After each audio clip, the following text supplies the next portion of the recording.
I didn't do well in school. I did so badly in school that I didn't go to school. I spent most of my elementary school. My mother would leave before I got up in the morning because she started work very early, and come home after dark because the sun set and she wasn't home. I was alone in this apartment and just never picked up a book. And I never read a book through elementary school. I never read one through high school. And I played hooky so often during junior high school, just wandering the streets, that eventually my mother got sent this stack of postcards that was sent home, and I would write, Mike, M-I-K, was, I would copy sick, and then try to sign her name on, like 40 of them. And she said, can't do this. So anyway, a truant officer who had been a Marine took me to school for a week or two, and I went to school for a week or two.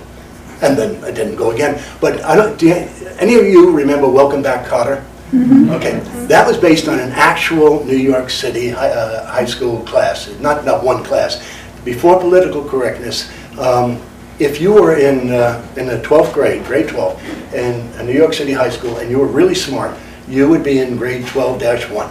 That meant you were going to college, going to university with not paying for it, with tuition, whatever you call the thing. Scholarship. Yeah, thank you.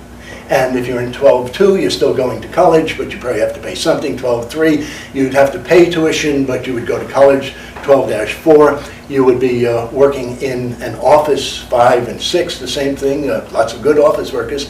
7, 8, and 9, you would be working in a factory or fixing cars. And then they jumped to 12-13. That was for ones absolutely no hope at all, in doing anything.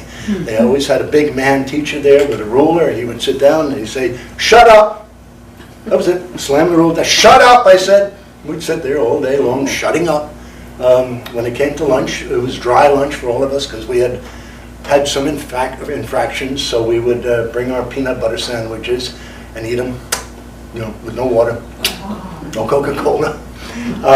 And we weren't allowed to associate with anybody else in the school. But this one teacher, anyway, he would bring newspapers because he had to do something.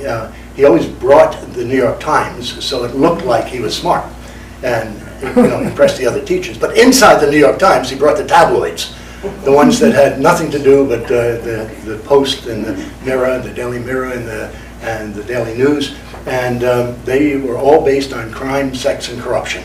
That's it. The average, they were written on, they said a 6th grade level, but actually it was a 5th or 4th grade level. The average story was 6 sentences long. And they were well written by really bright writers, but there were simple words. They always concerned Three-Finger Louie getting 3 bullets in the head from Big Fat Bozo, and they would have some scandal about some politician, and the pictures were phenomenal because the Daily News had 50 photographers on its staff. Pictures were very, very important. And I would look at those papers. Now, I could read slowly. I could read a couple of sentences. I could read enough to know that, wow, these criminals are fascinating. I want to go meet them. So when graduation came, we just sat there in June. And then next year, in the middle of February, a teacher came in one day. He said, okay, you all can go now. That was it. That was it. Just, you can leave. School's over. We're not going to keep you any longer because we have the next class of misfits to put in that classroom. So I went out and told my mother came home. She knew I was finished with high school, so we celebrated. She brought a 6-pack of beer and 2 ham sandwiches. And she said, what are you going to do now? I said, I want to be a reporter. She knew I, never read a book. But then at that time, this is 55 years, a long time ago, people who worked for newspapers, there was no television news. Reporters reported. That was it. Never wrote a word. I went to, she said, well, then go to a newspaper. She gave me 1 subway token. Didn't give me 2. She didn't expect me to come back. I took the subway basically the first time in my life. It's not true, but I mean, it's almost true. And I got off in Times Square where the New York Times was, and I went upstairs to their personnel office, and they opened a little window. And I know they didn't like what they saw. And I said, can I have a job? And it was easy to get a job then because most of the men were still dead from the Korean War. They offered me a job as an outdoor messenger. They were bitter cold. So I walked across town, not knowing where I'm going. I wound up in the Daily News. They have a mural on the outside. It says, he made so many of them. I'm kind of religious. Just kind of, and I could read. And then it's got a whole bunch of people and lambs and happy-looking stuff. So I walked in there, and it turned out to be the Daily News. So I went up to the personnel office there. I didn't know that John Glenn is circling the earth at that very moment. I didn't know this at all. You know, I know it's in every newspaper. It's on the radio. Everybody's talking about it. I didn't know it. You know. I'm trying to get a job as a journalist, and I don't know the major event in the world is happening that moment, and they're afraid that he's going to die because this heat shield is burned away, and all the people in the audience, I see everybody. I see a guy in a suit. I never saw a guy in a suit before. Everybody's listening to the radio, and I went in, can I have a job? So I remember this guy hands me a piece of paper. He says, fill it out. Okay, back to that basic thing, you know. Name, address. God, these are skill testing questions. I got nothing in there. He looks at it, throws it, puts it down, and he says, start Monday in the mailroom.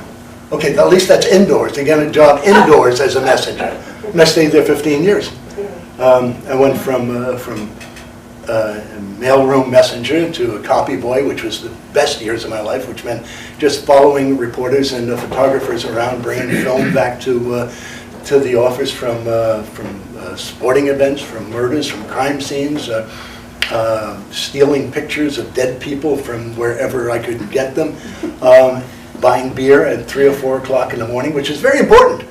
They said, you know, that's a skill that you have to have. Because you have to know the city. If you're going to be a reporter somewhere, or if you're going to be interested in the city, you've got to know the city. And part of knowing the city is getting beer after all the bars are closed. And that's because everybody who worked in the city rooms then drank constantly, literally constantly. Every desk had a container of beer on it and a bottle of whiskey inside, right over the cigarettes. And that's why there was nobody retired. They're all dead after they retired. But I loved that. I loved, I became a junior reporter, and it worked out really well. And again, I never wrote anything. I was on the street all the time. And when I was at the scene of a criminal, you give it any name, Joey Gallo. All right, Joey Gallo on Canal Street has got 4 bullets in his stomach. I can count them. The cops then, there was no public relations. If the police thought they could get their name in a newspaper, they would tell you something. So they would tell me, and they would tell me their name. And I would repeat their name, and I would try to get their name right. That was the extent of my notes. But I would call it into a very, the writers there were phenomenal. They could listen to 4 or 5 lines from me or from any reporter talking about a political event, a scandal, crime, weather, a chase, whatever, and turn it instantly, while they're still on the phone, into a really phenomenal opening sentence, which is very important in all writing, in all everythings.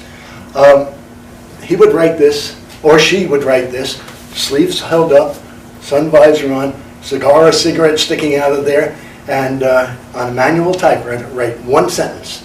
And the sentence would be pulled out by a copy boy who would bring it to the city editor and the news desk, and then the copy editors who would figure out some kind of very neat headline to write on it, and then send it to the composing room, which was the printing room. This is when they had linotype machines. line type machine. Good, you're nodding.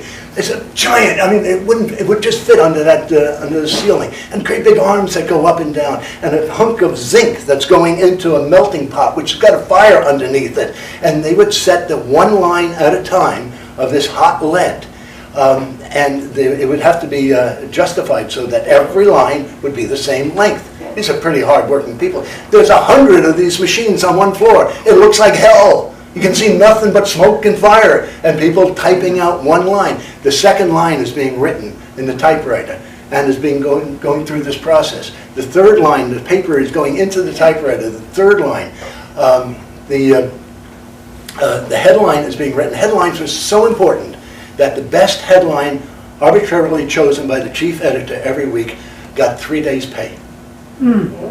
Second one got 2 days, the third got 1. Headlines were great. They not only had to fit, they had to have a verb at the end of the first line, and they had to say what the story is about, and they had to make you say, wow, I got to read that. They don't do that to Vancouver Sun. Not at all. So the story's finally finished. They got printers putting this stuff in there. The story's too long. Somebody has to end it there. The sentence where it comes to a comma, half the comma gets chipped off by a little metal tool that becomes a period. The story's over. That's it. 6 sentences long, and it's about Joey Gallo getting 6 bullets in his stomach. And the writer's still yelling at me, "Are you sure it was 6? Hold on. 1, 2, 3, 4, 5. Oh God. No. It was 6. I would have lied, because he would have killed me. He would have come through the phone, wrapped it around my neck and left me there. So they take this lead, put it into a page, which is all metal, run it through a stereotyping machine, which is a piece of special kind of cardboard they had, and it goes under like a giant press, a wheel, and the metal words go on here backwards. Then they turn that into a piece of rounded